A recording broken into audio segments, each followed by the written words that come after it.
The stagecoach arrived in Stillwater, Montana territory with a broken axle, and a woman who looked like she had been running from something for far too long.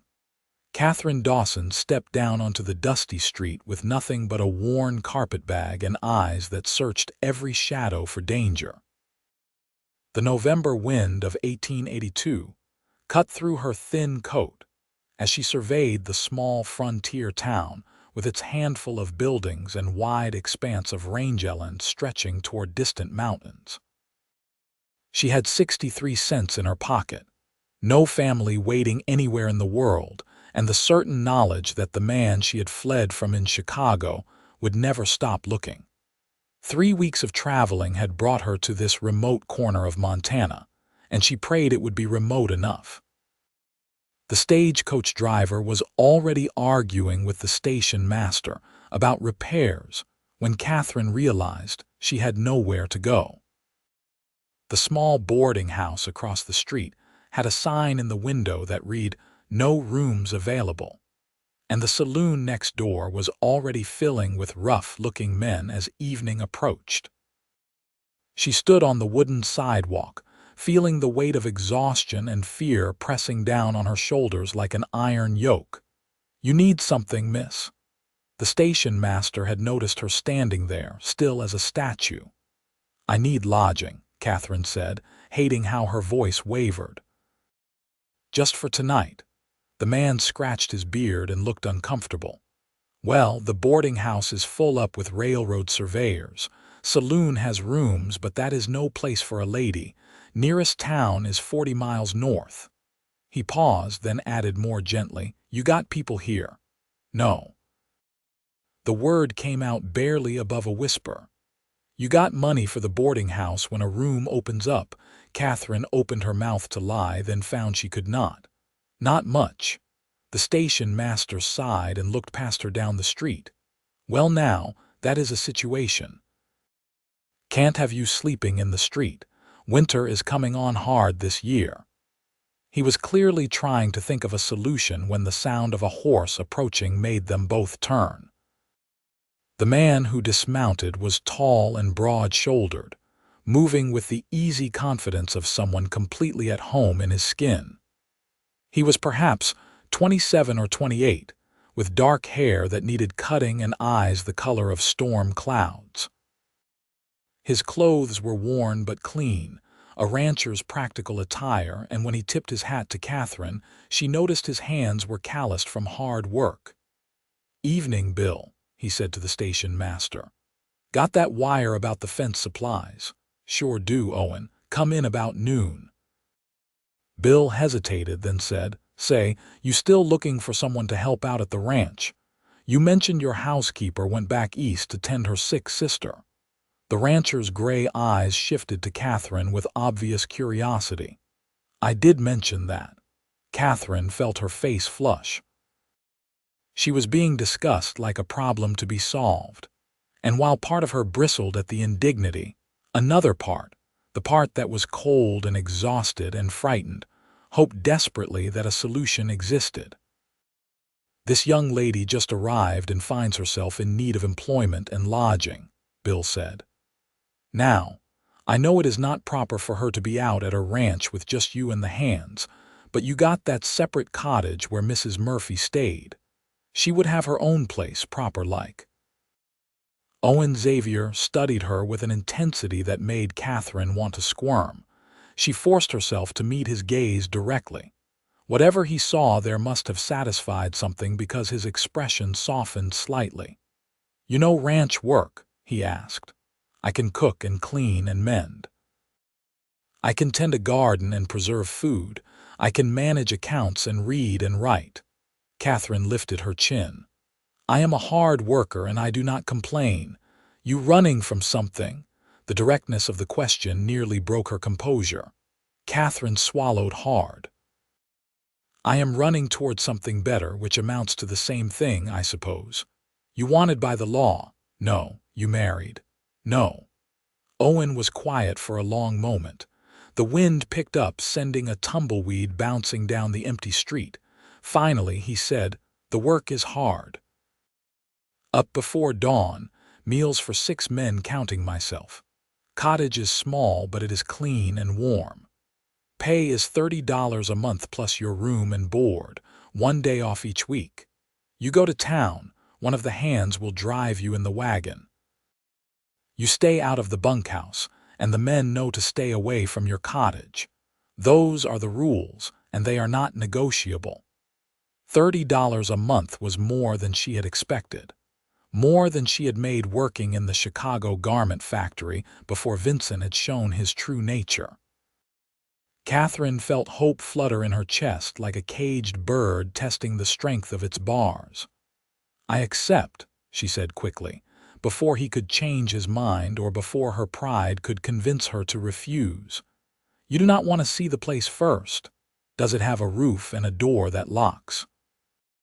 Something flickered in Owen's eyes, an understanding perhaps, or sympathy. "It does." "Then I accept," Katherine repeated firmly. Owen Xavier nodded once, decisive. "Get your things.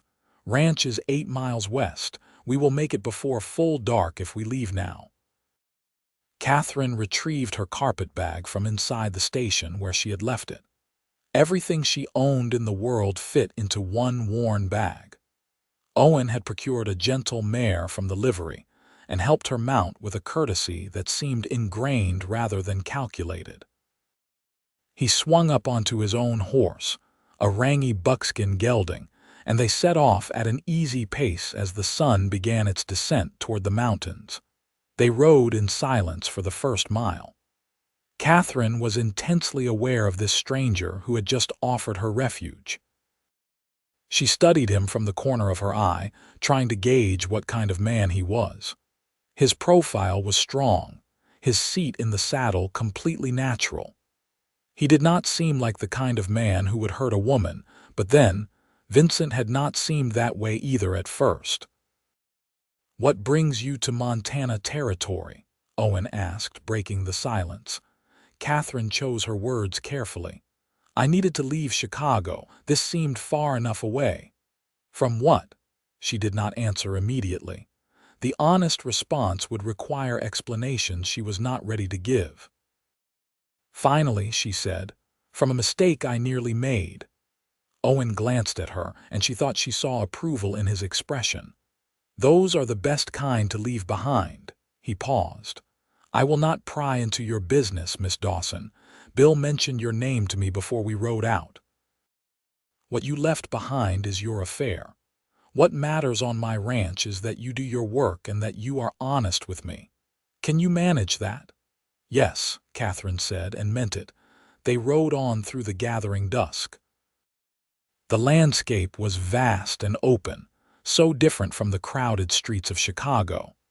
Mountains rose in the distance like sleeping giants, their peaks already white with early snow.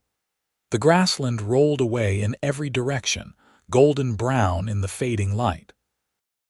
Katherine found herself breathing deeper, as if the open space was pulling the tension from her lungs. "It is beautiful," she said softly. "It is," Owen agreed. "Harsh sometimes, especially in winter, but beautiful. I have been on this land for 7 years now, came out from Ohio after the war." "You fought." "I did. Confederate side, though I owned no slaves and never agreed with that particular evil. My father and brothers fought, so I did too.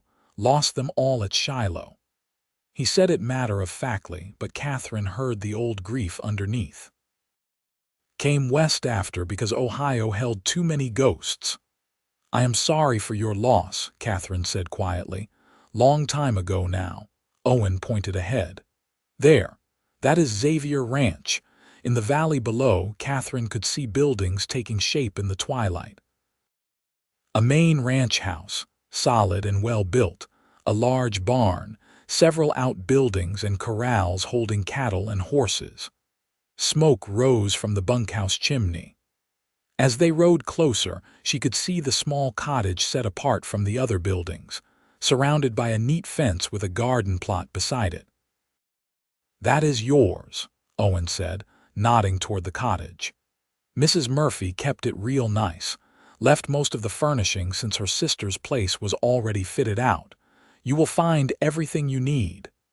They rode into the ranch yard and several men emerged from the bunkhouse. Owen introduced them quickly.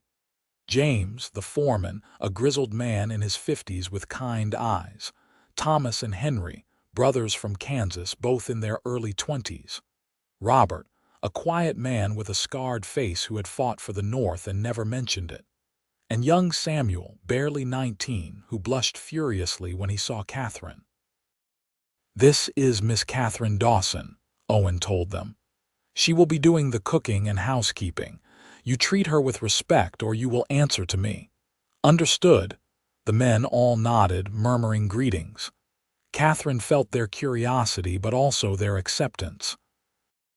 These were hard men made gentle by a good employer, she thought. Owen dismounted and helped her down, then retrieved her bag. "Come on. I will show you the cottage and then you can settle in. You start work tomorrow. Tonight you rest." The cottage was small but perfect. One main room with a pot-bellied stove, a small bedroom with a real bed covered in a wedding ring quilt, and a little table with 2 chairs. A lantern hung from a hook, and when Owen lit it, warm light filled the space. Katherine felt something in her chest unclench. "There is water in the pump out back," Owen said. "You share it with the main house. Outhouse is behind those trees, also shared, but the men use the one by the bunkhouse mostly. You will find supplies in the pantry, though you will be cooking in the main house kitchen. It is better equipped." He set her bag on the table and turned to face her. "Any questions?" Katherine had 1,000 questions, but the most pressing one was the only one that mattered. "Why did you help me?" Owen Xavier looked at her for a long moment. In the lamplight, his face was all planes and shadows, unreadable. Finally, he said, "Because you looked like you needed help, and I needed someone, and sometimes things work out like that if you let them." He moved toward the door, then paused. "Lock this door at night. You are safe here, but it is a good habit regardless." "Thank you," Katherine said, and the words seemed inadequate for what he had done, but they were all she had. Owen tipped his hat and left. Katherine listened to his footsteps crossing the yard, then the sound of the main house door closing. She sat down on one of the chairs and looked around her new home. A roof over her head, a locked door, a job, safety, at least for now. She put her face in her hands and cried for the first time since leaving Chicago 3 weeks ago. They were not tears of despair but of relief, and when they finally stopped, she felt lighter. Katherine Dawson unpacked her few belongings, washed her face in the basin of cold water from the pump, and crawled into bed. The mattress was stuffed with straw, but it felt like heaven. Outside, coyotes sang to the rising moon, and for the first time in months, Katherine slept without nightmares. She woke before dawn to the sound of roosters crowing. For a moment, she did not remember where she was and panic seized her. Then memory returned and she breathed out slowly. Montana. The ranch. Safety. Katherine dressed quickly in her best work dress, a simple gray cotton that had seen better days, and braided her blonde hair tightly. She splashed water on her face from the basin, then stepped outside into the cold morning air. The sky was just beginning to lighten in the east, stars still visible overhead.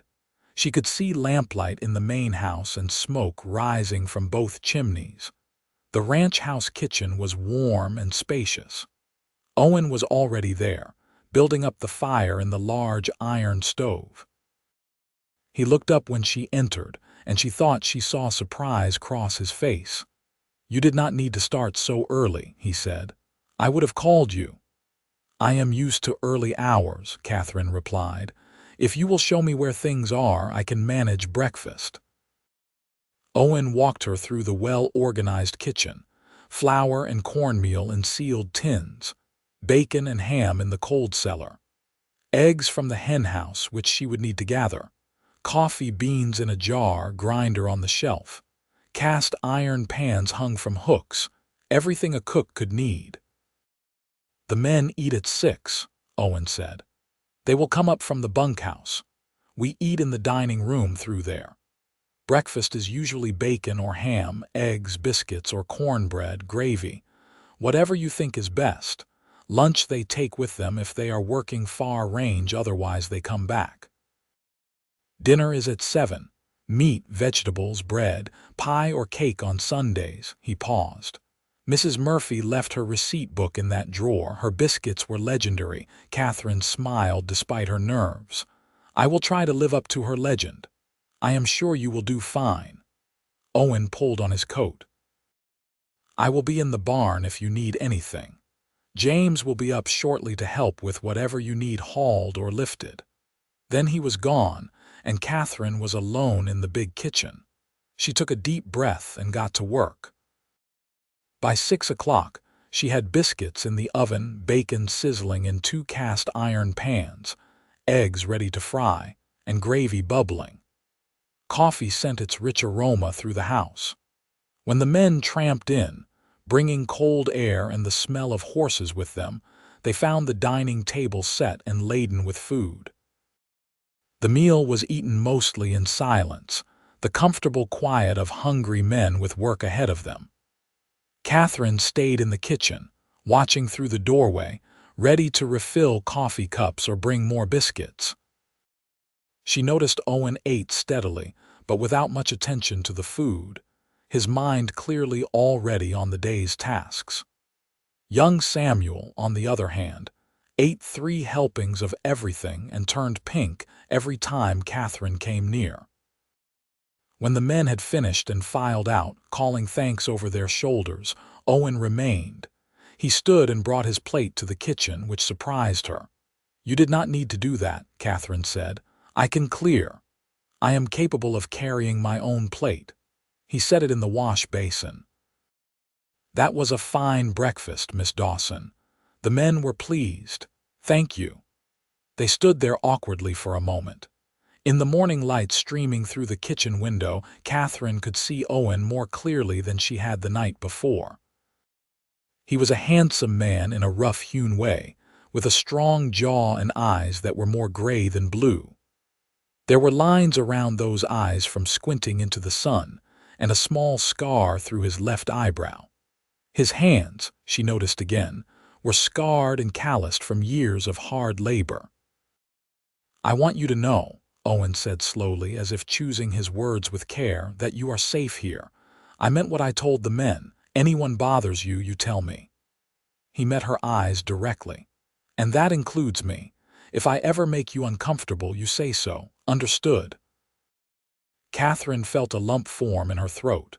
Vincent had said similar things once in the beginning, but they had been lies wrapped in charm. Owen Xavier spoke with a plain honesty that was somehow more convincing than any flowery words could be. "I understand," she said. "And thank you." Owen nodded and left. Katherine heard the front door close and then silence. She stood in the kitchen surrounded by dirty dishes and the lingering smell of breakfast, and she felt something she had not felt in a very long time. She felt like perhaps she could build a life here. The days settled into a rhythm. Katherine rose before dawn and cooked breakfast for 7 hungry men. She cleaned the ranch house, which Owen kept surprisingly neat for a bachelor. She washed clothes and mended shirts and darned socks. She baked bread and pies and learned Mrs. Murphy's legendary biscuit recipe from the receipt book. She gathered eggs from the henhouse and weeded the kitchen garden, preparing it for winter. She cooked enormous dinners, learning the men's preferences. James liked his coffee black as tar. Thomas and Henry would eat anything with molasses. Robert never took seconds, but always thanked her quietly. Samuel stammered and blushed whenever she spoke to him directly.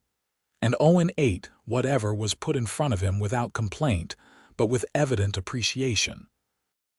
The work was hard, harder than the factory had been in some ways, but it was honest work in her own. No supervisor watching her every move. No other workers whispering about her. No Vincent showing up at closing time with his false smile and hidden threats. Here, she was simply the housekeeper, and the men treated her with a respect that was still novel enough to catch her off guard. 2 weeks passed, then 3. November deepened toward December. The first real snow fell, blanketing the ranch in white silence. Katherine watched it from her cottage window, wrapped in a quilt, drinking tea. She had not realized how much tension she had been carrying until it began, slowly, to ease. It was on a Sunday, her day off, that Owen knocked on her cottage door. Katherine opened it to find him standing there with a bundle in his arms, looking oddly uncertain. "I hope I am not disturbing you," he said. "Not at all. Is something wrong?" "No, nothing wrong. I just thought." He held out the bundle. "Mrs. Murphy left these behind, winter things. Coat, shawl, gloves. They are just sitting in a trunk and you will need them. Montana winter is not forgiving." Katherine took the bundle, feeling the weight of thick wool. "I cannot just take her things. She is not coming back. Her sister is doing poorly, and she has decided to stay in Philadelphia. She wrote me to dispose of her things as I saw fit." Owen shifted his weight. "Besides, I would feel better knowing you are warm." There was genuine concern in his voice, and Katherine felt a warmth that had nothing to do with the clothing. "Thank you. That is very kind." "It is practical," Owen said gruffly. "Cannot have my housekeeper freezing." But his eyes were gentle. "Would you like to come in for coffee?" The words were out before Katherine could think better of them. Owen hesitated, clearly considering propriety, then nodded. "For a few minutes. Thank you." Katherine poured coffee from the pot she kept warm on her small stove, and they sat at the little table. It was strange having him in her space, this man who was her employer and her rescuer, and she was beginning to realize, perhaps something that could become a friend. "The ranch is beautiful in the snow," Katherine said. "I have never seen anything like it." "Wait until January," Owen replied. "This is just a dusting. Come deep winter, the drifts will be over your head." "Do you get snowed in?" "Sometimes for days at a time. That is why we stock up heavy before Christmas." He sipped his coffee. "You holding up all right? The work is not too much. The work is fine. Good, actually. I like staying busy.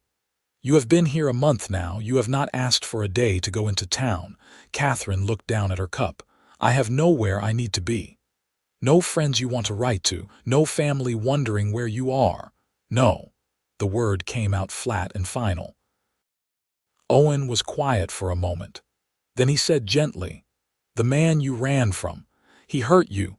Katherine's hand tightened on her cup. She had not spoken about Vincent to anyone, had tried to push the memories down where they could not touch her. But something in Owen's voice, in the genuine concern there, made the words come. "He said he loved me," she said quietly. "He worked in the office at the factory where I sewed. He was handsome and charming and persistent. I had no family. My parents died when I was 16 and I had been on my own for 2 years. I was lonely and he seemed kind." She took a shaky breath. "I was a fool."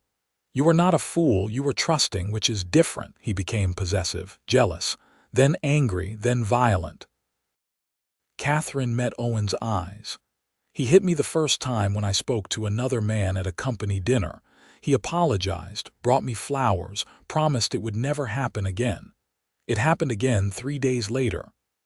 Owen's jaw was tight, but he said nothing, just listened. "It got worse. He wanted to know where I was every moment, who I spoke to, what I was thinking. He said if I left him, he would find me and kill me, and I believed him." Katherine felt tears stinging her eyes but refused to let them fall. "So I planned. I saved every penny I could hide. I told no one. And one day when he was traveling for work, I left. I took a train, then another, then a stage. I kept moving until I ran out of money, and that was here." "You did a brave thing," Owen said firmly. "Running took more courage than staying would have." "I do not feel brave." I feel like a coward who ran away." "Then you do not know what bravery is." Owen leaned forward slightly. "Bravery is not the absence of fear.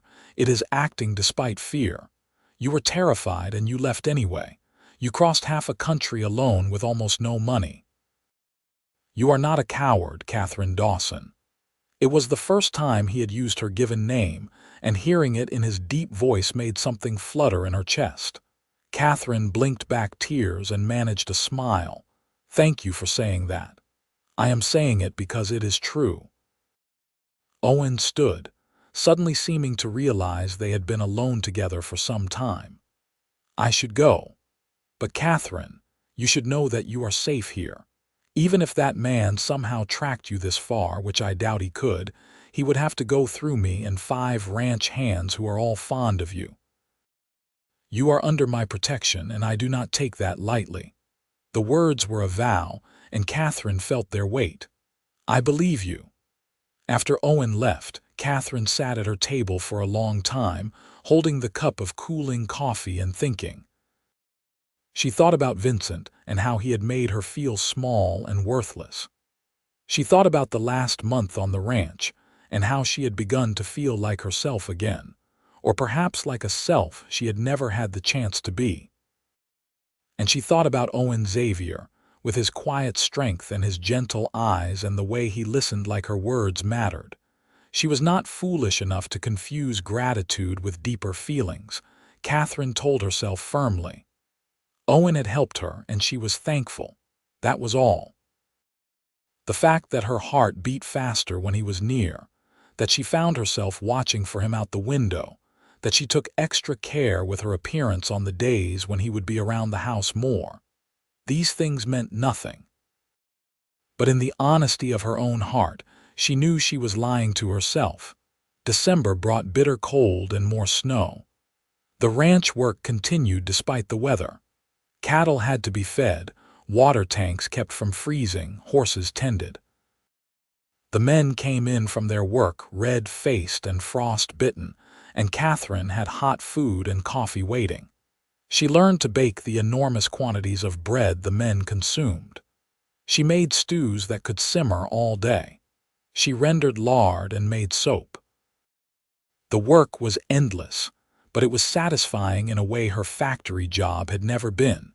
She also learned more about Owen Xavier, mostly from the men when he was not around. James told her how Owen had saved the ranch from bankruptcy in a drought year by driving his herd all the way to the railhead himself when he could not afford to hire drovers. Thomas mentioned how Owen had nursed Samuel through pneumonia the previous winter, sitting up with him for 3 nights straight.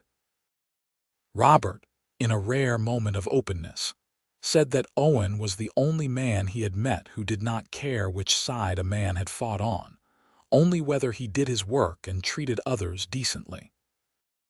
What Katherine learned from observation was that Owen Xavier was a fair employer, a hard worker, and profoundly lonely. He had built a successful ranch through sheer determination, but he lived in a big house meant for a family with only himself to fill it. He was kind but kept himself at a distance from everyone, as if he had forgotten how to let people close. Katherine understood that kind of loneliness. She had lived with it for years. Christmas approached, and Katherine decided to make the day special. She had saved a portion of her wages and asked James to pick up supplies when he went to town. She spent 3 days baking pies, cakes, cookies flavored with cinnamon and molasses. She roasted a goose that Owen had shot and 2 chickens. She made dressing and gravy and mashed potatoes and 3 kinds of vegetables. She baked rolls that came out golden and perfect on Christmas morning. She set the dining room table with care. She had found a crate of dishes in the attic, fine china that someone had packed away, and she washed them and set them out. She found candles and made centerpieces from pine boughs. When the men came in for dinner that afternoon, they stopped in the doorway and stared. "Miss Katherine, you have outdone yourself," James said, his voice rough with emotion. The men ate with appreciation bordering on reverence. There were seconds and thirds. There were compliments and thanks. And when Katherine brought out the pies, 3 kinds, there was actual applause. Owen said little during the meal, but Katherine noticed he watched her with an expression she could not quite read. When the men had finally eaten themselves into stupefaction and wandered back to the bunkhouse for naps, Owen helped her clear the table. "You did not need to go to so much trouble," he said. "I wanted to. It is Christmas. Most housekeepers would have made a regular meal and called it good." Katherine rinsed a plate and set it to dry. "I am not most housekeepers." "No," Owen agreed quietly. "You are not." They worked in companionable silence for a while, washing and drying dishes. The kitchen was warm and smelled of cinnamon and pine. Outside, snow was falling again, fat flakes drifting past the window. "Katherine," Owen said suddenly, "I have something for you." She turned, surprised. He looked almost nervous as he pulled a small wrapped package from his coat pocket. "I was not sure if it was appropriate," he said, "but it is Christmas, and you have worked hard, and I wanted you to have something." Katherine dried her hands and took the package. Inside was a pair of gloves, butter-soft leather lined with rabbit fur. They were beautiful and clearly expensive. "Owen, I cannot accept these. They are too much. Your hands are getting chapped from the cold water and the work. You need good gloves." He said it practically, but there was something else in his eyes. "Please, it would make me happy if you accepted them." Katherine slipped the gloves on. They fit perfectly, warm and soft. She looked up at Owen and found him watching her with an intensity that made her breath catch. "Thank you," she said softly. "They are wonderful. I am glad you like them." Owen cleared his throat. "I have something else to say, and I hope you will not take it wrong." Katherine's heart was suddenly pounding. "What is it?" "You have been here for 2 months now, and I want you to know that I value your work. You have made this place feel like a home again, not just a house. The men are happier. I am." He paused, seeming to struggle for words. "I am happier. And I wanted you to know that you have a place here for as long as you want it. This is not just a job anymore. This is your home if you want it to be." Katherine felt tears spring to her eyes. She had not realized how much she needed to hear those words until he spoke them. A home. Not just a place to hide, but a home. "I have nowhere else I want to be," she whispered. Owen smiled, a real smile that transformed his usually serious face. "Good. That is good." They stood there in the kitchen, snow falling outside, the house warm and full of the day's cooking, and Katherine felt something shift between them. The distance Owen had carefully maintained was narrowing. She saw the way he looked at her, saw something in his eyes that went beyond employer and employee, beyond gratitude or simple friendship. She saw a man looking at a woman he was beginning to care for, and the realization made her heart race with equal parts hope and fear. As January arrived with bitter cold and deep snow, life on the ranch continued its rhythm. Katherine fell into her work with renewed purpose. She knew now that this was truly her home, that Owen meant his words, and the security of that knowledge allowed something in her to finally relax. She also became more aware of Owen himself, of the small ways he showed care. He made sure the woodpile by her cottage was always stocked, though she never saw him do it. When she mentioned the door sticking in the cold, it was fixed the next morning. When a wolf was spotted near the ranch, he made sure she had a rifle in her cottage and taught her how to use it, standing behind her to show her proper stance and aim, his hands careful and respectful on her shoulders. Katherine caught herself watching him more and more.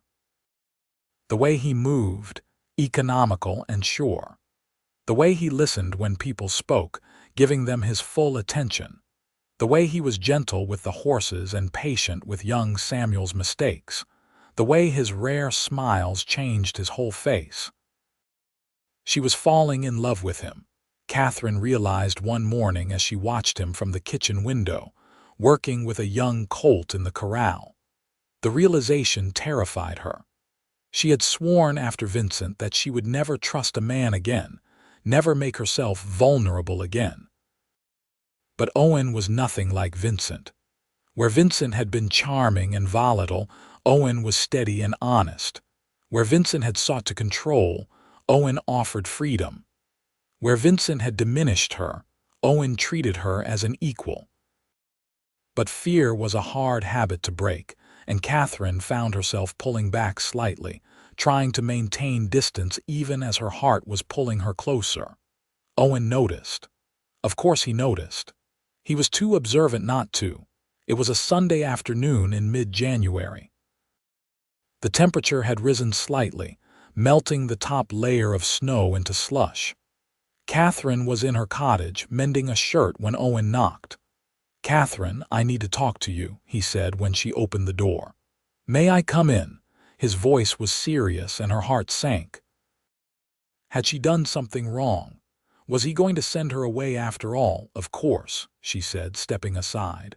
Owen came in and stood by the stove, turning his hat in his hands. He looked uncomfortable and Katherine braced herself. "Have I done something to offend you?" he asked abruptly. "What?" "No, of course not." "Then why have you been avoiding me?" Katherine felt her face flush. "I have not been avoiding you, you have. For the past 2 weeks you barely speak to me. You leave the room when I enter. You will not meet my eyes." Owen's voice was quiet but intent. "If I have made you uncomfortable in any way, I need to know." "You have done nothing wrong," Katherine said quickly. "It is not you, it is me." Then what is it? She could not tell him the truth, could not make herself that vulnerable.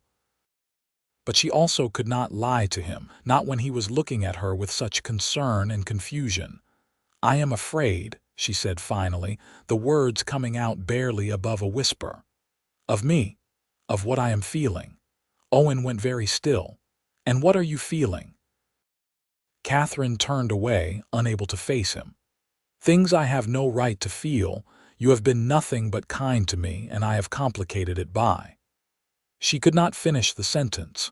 She heard him move, felt him stop behind her, not touching but close enough that she could feel the warmth of him. "Katherine, look at me."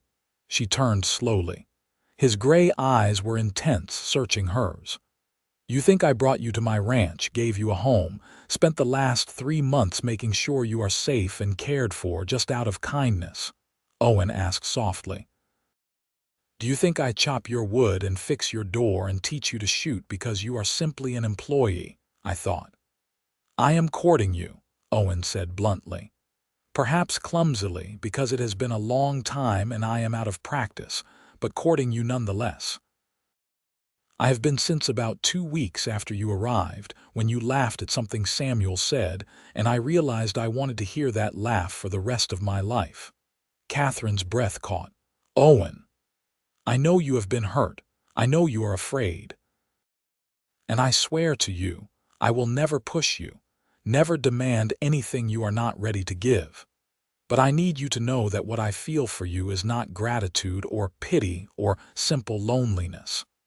I am falling in love with you, Katherine Dawson, and I cannot pretend otherwise anymore." The words hung in the air between them. Katherine felt tears streaming down her face, but she was not sure if they were from fear or joy or relief. "I am falling in love with you too," she whispered, "and it terrifies me. I know, but being afraid does not mean we cannot be brave." Owen lifted his hand slowly, giving her every chance to pull away, and gently wiped a tear from her cheek with his thumb. "We can go as slow as you need. We can take all the time in the world. I am not going anywhere, and neither are you." Katherine leaned into his touch, feeling the roughness of his calloused hand against her skin. "What if I break? What if I cannot be what you need? You are already what I need, strong and brave and kind. You are healing, Katherine, I can see it. And I will be here while you do, for as long as you need." She turned her face into his palm, closing her eyes. "I do not know how to do this, how to trust this. We learn together." Owen's other hand came up to cup her face gently. "May I kiss you?" Katherine opened her eyes and looked at him. His face was open, honest, patient. There was no demand there, only hope and tenderness. "Yes," she breathed. Owen bent his head slowly, giving her time to change her mind. When his lips met hers, it was gentle, tentative, a question rather than a demand. Katherine felt something in her chest unfurl like a flower opening to sunlight. She kissed him back, her hands coming up to rest on his chest, feeling his heart pounding beneath her palms. When they finally pulled apart, Owen rested his forehead against hers. "I have wanted to do that for a very long time," he murmured. "I am glad you did." They stood there, holding each other, while outside the January wind howled and snow began to fall again. Inside, in the small, warm cottage, two lonely people found each other and began to heal. After that afternoon, things changed between them, but slowly and carefully. Owen courted Katherine with a patience that amazed her. He continued to respect her space and her boundaries, but now there were small touches, brief moments of connection.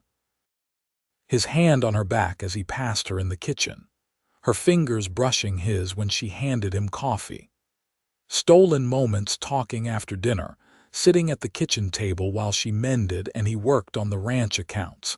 He told her about his childhood in Ohio, the son of a small farmer. About his mother who had died of fever when he was 12. About the war and the things he had seen that he could not forget.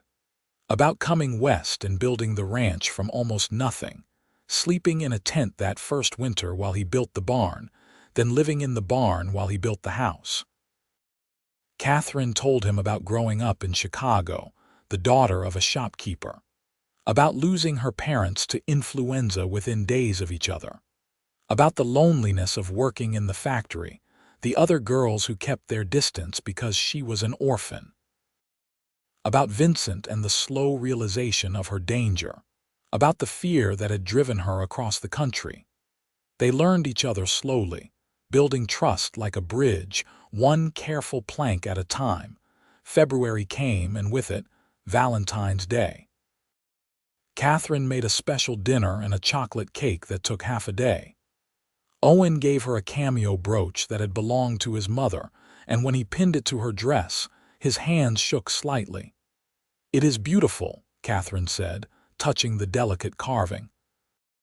"It was my mother's most treasured possession. I want you to have it."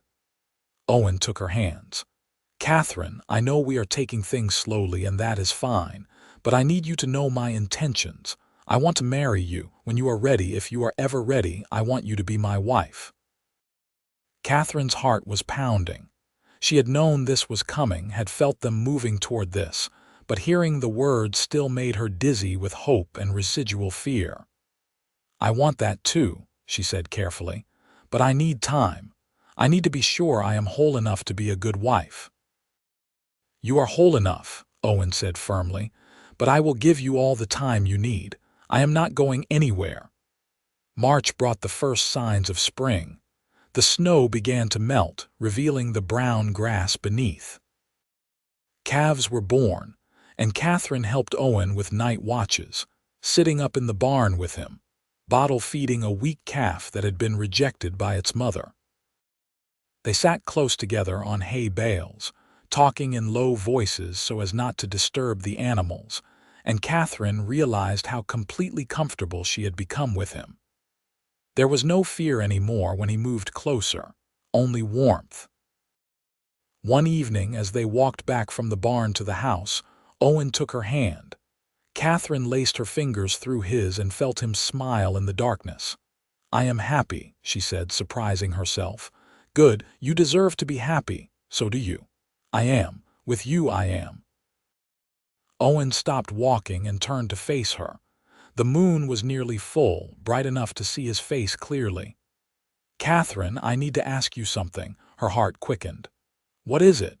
"In another month it will be 6 months since you came here.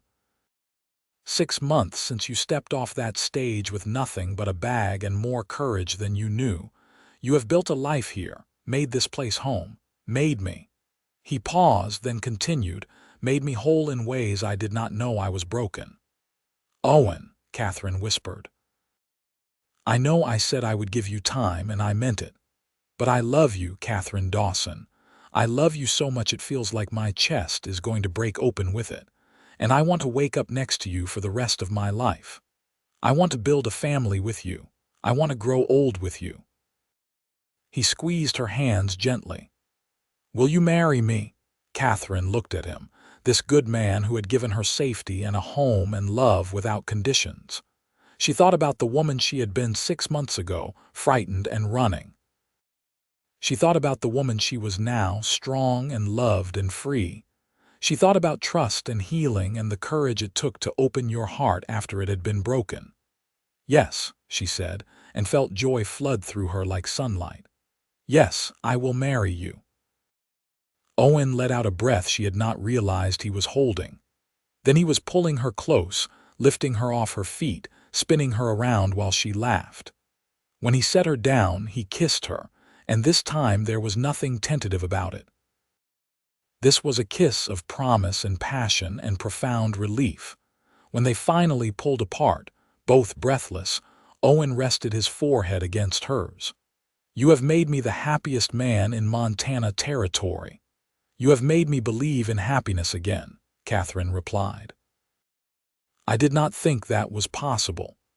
They walked back to the house hand in hand, and Owen announced their engagement to the ranch hands the next morning at breakfast. The men cheered and clapped. Young Samuel looked devastated for approximately 5 seconds before rallying and congratulating them sincerely. James shook Owen's hand and told Katherine she had found herself a good man. The brothers, Thomas and Henry, started planning a party. Robert simply nodded and smiled, which from him was a declaration of profound approval. They were married in early May, in the parlor of the ranch house. A circuit preacher happened through Stillwater, and they rode to town to collect him along with a few townspeople who had become friendly with Katherine on her occasional trips to buy supplies. The ceremony was simple and heartfelt. Katherine wore a new dress of soft blue cotton that Owen had ordered from a catalog, his mother's cameo at her throat. Owen wore a new suit and looked both proud and nervous. When the preacher asked if anyone objected to the union, Katherine found herself tensing, irrationally afraid that Vincent would somehow appear. But there was only silence and smiling faces, and when Owen placed a simple gold band on her finger and kissed her as his wife, Katherine felt the last shadow of fear finally lift. The wedding supper was a feast. Katherine had spent days cooking, helped by several ladies from town. There was roasted beef and chicken, mountains of vegetables from early gardens, fresh bread, pies and cakes. There was music from a fiddle player Thomas knew and dancing in the cleared barn. There was laughter and joy, and when Owen swept Katherine into a dance, holding her close, she felt like she was flying. That night they went to the ranch house together, to the bedroom that Owen had prepared for them. He had scrubbed and painted, put up new curtains, bought a new quilt. The room was spotless and smelled of fresh air and soap. Owen closed the door behind them and turned to Katherine, suddenly seeming shy. If you need time, he said, we can wait. I do not want to push you. Katherine took his hands and pulled him close. I do not want to wait. I want to be your wife in every way. She reached up and touched his face. I trust you, Owen. I am not afraid anymore. What passed between them that night was tender and awkward and beautiful. Owen was gentle and patient, and Katherine found that with him, intimacy was not something to fear but something to cherish. They learned each other slowly, and when they finally lay tangled together in the darkness, both drowsy and content, Katherine felt whole for the first time in her life. The months that followed were the happiest Katherine had ever known. She moved into the ranch house, into Owen's life completely. They worked side by side during the day and fell asleep in each other's arms at night. They talked about everything and nothing. They laughed together. They built a life together. In July, Katherine realized she was pregnant. She told Owen one evening after dinner, her heart pounding with nervousness and joy. Owen's face went through a series of expressions, surprise to joy to wonder, and then he was pulling her into his arms, holding her tight. "We are going to have a baby," he said, as if testing the words. "We are you happy?" Happy does not begin to cover it. Owen pulled back to look at her, his eyes bright. "You are giving me everything, Katherine. A home, a family, a future. I love you so much." "I love you too," Katherine said, and knew the words did not begin to express the depth of what she felt. The pregnancy was not easy. Katherine was sick through much of it, though she tried to keep working. Owen fussed over her constantly, insisting she rest, hiring a girl from town to help with the heaviest housework. The men tiptoed around her like she was made of glass, which she found both annoying and endearing. As winter came on again and her belly swelled, Katherine sometimes stood at the window and marveled at the journey that had brought her here. A year ago, she had been running, desperate and afraid. Now she was safe and loved, carrying her husband's child in a home she had made with her own hands. She thought about Vincent sometimes, wondered if he was still looking for her or if he had moved on to tormenting some other woman. The thought made her angry now rather than afraid. She hoped, fiercely, that if there was another woman, she had the strength to run as Katherine had. In February, during a howling blizzard, Katherine went into labor. Owen sent Thomas riding for the doctor in town, though everyone knew he would not make it through the storm. The ranch hands boiled water and fetched clean towels, then retreated to the bunkhouse to wait anxiously. Owen stayed with Katherine, holding her hand, wiping her face with cool cloths, murmuring encouragement. It was a long, difficult labor.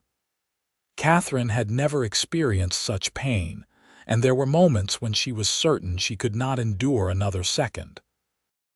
But Owen was there, steady and calm, and somehow she found the strength to continue.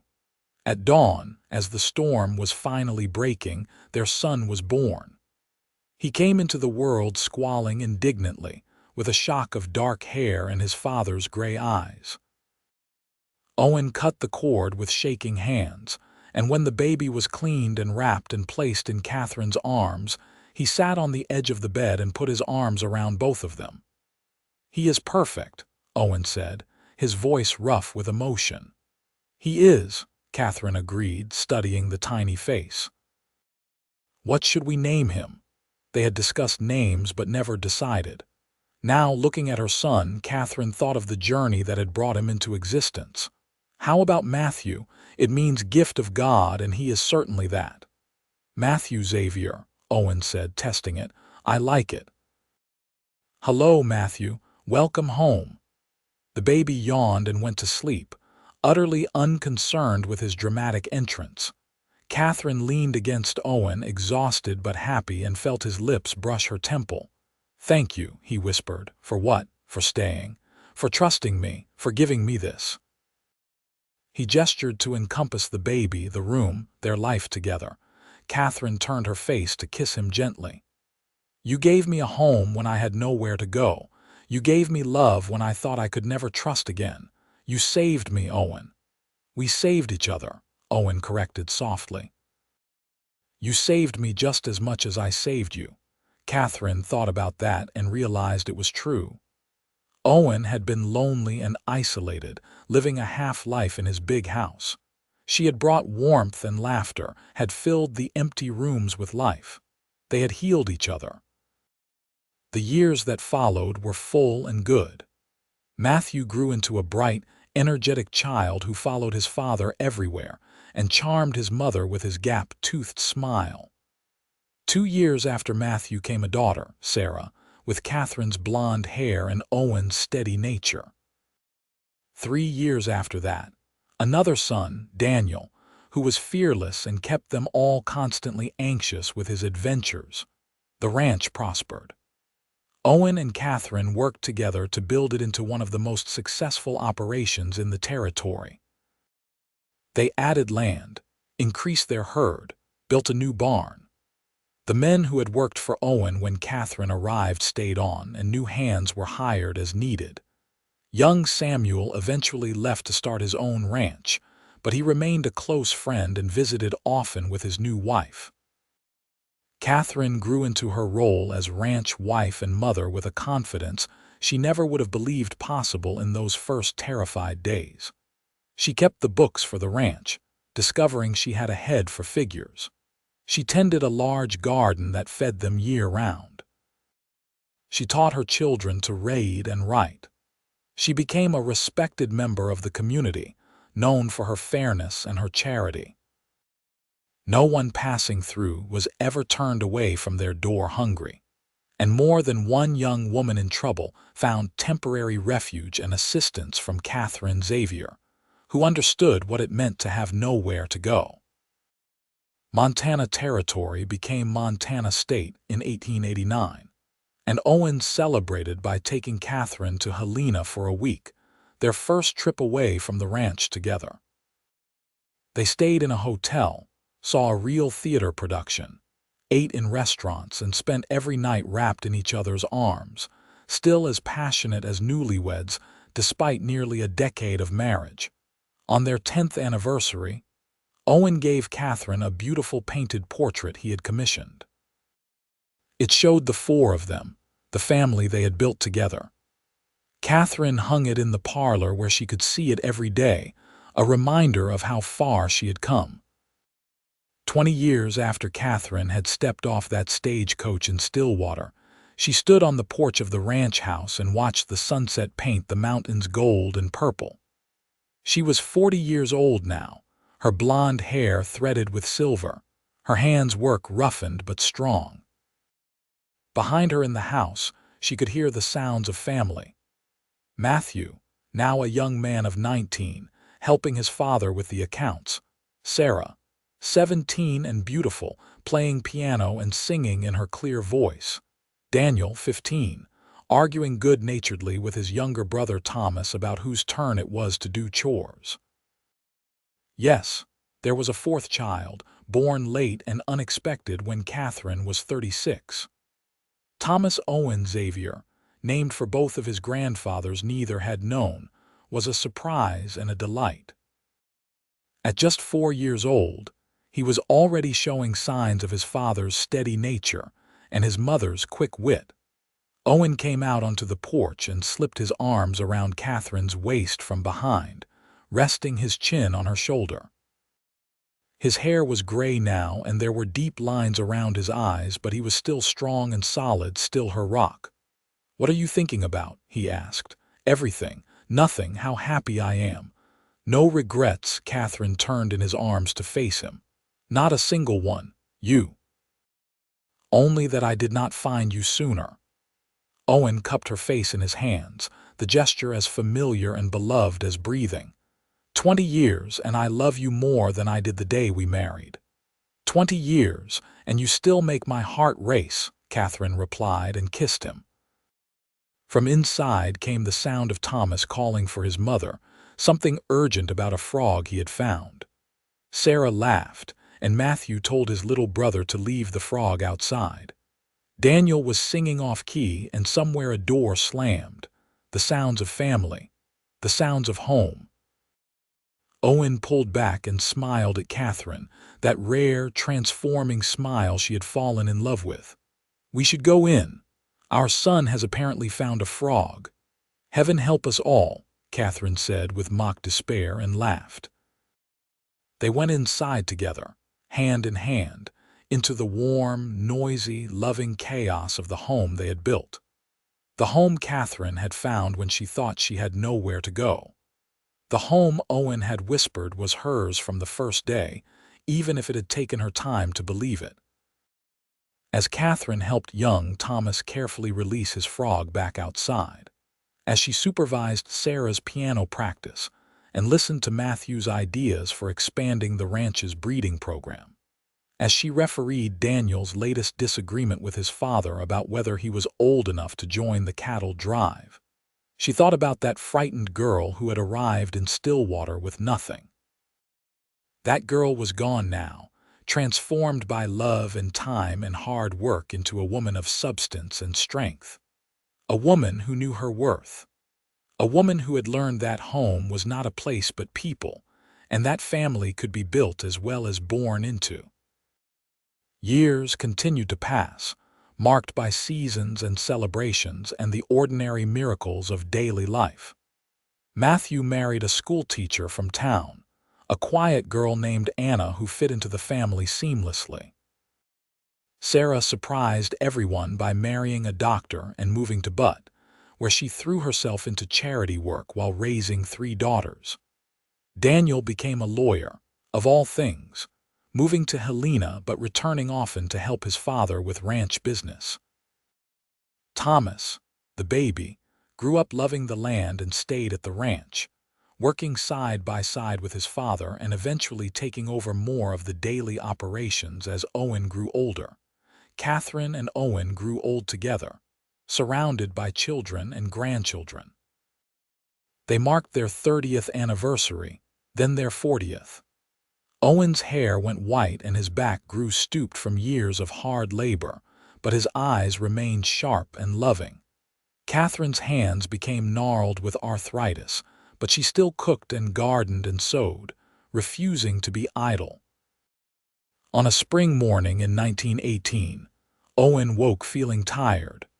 Katherine urged him to rest, but he insisted on going out to check the stock. He made it as far as the barn before his heart simply stopped. Thomas found him there, sitting against a hay bale as if he had just sat down to rest, a peaceful expression on his face. Katherine was 61 years old and had been married to Owen Xavier for 36 years. When Matthew came to tell her, when he held her as she wept, she felt as if part of her soul had been torn away. Owen had been her home, her heart, her healing. She did not know how to exist in a world that did not contain him. But she had children who needed her, grandchildren who loved her, a ranch that still required managing. So Katherine grieved deeply but did not break. She continued on because that was what Owen would have wanted, and because she was stronger than she had ever been. She lived for another 15 years, dying peacefully in her sleep at the age of 76, in the big ranch house that Owen had built and she had made a home. Her children and grandchildren surrounded her in those final days, and her last words were about Owen, about seeing him again, about going home. They buried her next to Owen on a hill overlooking the ranch, under a large pine tree where they had often sat together in the evenings. The double headstone read simply, Owen Xavier, 1854–1918, and Katherine Xavier, 1842–1933, beloved husband and wife who found home in each other. In the years that followed, the ranch continued, passed down through the generations. The story of how it began became family legend, told to each new generation of children. The story of a frightened woman with nowhere to go, and a lonely rancher who had given her a home and found his own heart in the process. A story of love and healing and the courage it takes to trust again. The ranch still stands today, more than a century later, though it is much changed from Owen and Katherine's time.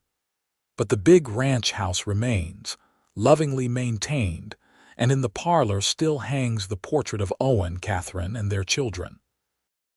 Visitors to the ranch, especially those on tours of historic Montana properties, often pause before that portrait, drawn by something in the faces, particularly Katherine's.